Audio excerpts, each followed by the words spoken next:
बिगाड़ा काम बिगाड़ा। 3 बहुओं के रवैये से सासू माँ बहुत परेशान थी।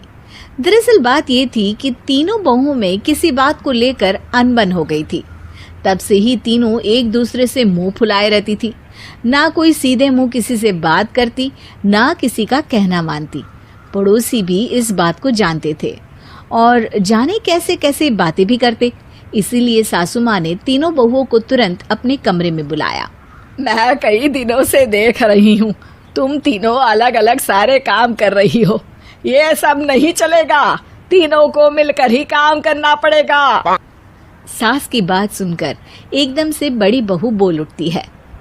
नहीं मम्मी जी, मैं इन दोनों के साथ कुछ नहीं कर सकती।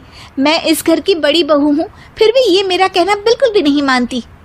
अरे जेठानी जी, जानबूझकर मुझे डबल काम करवाती है आप। और छोटी मुझसे टेढ़े मुंह ही बात करती है। इन दोनों के बीच हमेशा सैंडविच बन जाती है मेरी, और मैं हमेशा आलू की तरह बीच में मसली जाती हूँ। मम्मी जी, इन दोनों को लगता है कि मैं छोटी हूँ तो इनके पैरों तले दब जाऊंगी, लेकिन नहीं, मेरा भी उतना ही अधिकार है जितना इन दोनों का है। बड़ी आई दोनों मेरी चुगली करने के लिए, मुझे क्या कम समझ रखा है। तीनों बहू एक दूसरे से बहस करने लगती है और सास दोबारा ये देखकर टेंशन में आ जाती है और सबसे कहती है, चुप हो जाओ, अब से तुम तीनों सारे काम एक साथ करोगी। आंख बंद करके एक दूसरे की बात सुनोगी।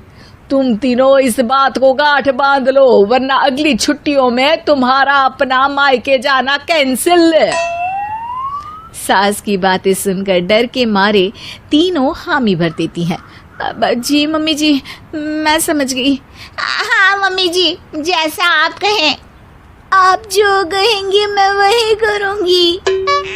तीनों बहू सास की बात को गांठ बांध लेती है और वादा करती है कि अब से सारे काम वो तीनों एक साथ मिलकर ही करेंगी।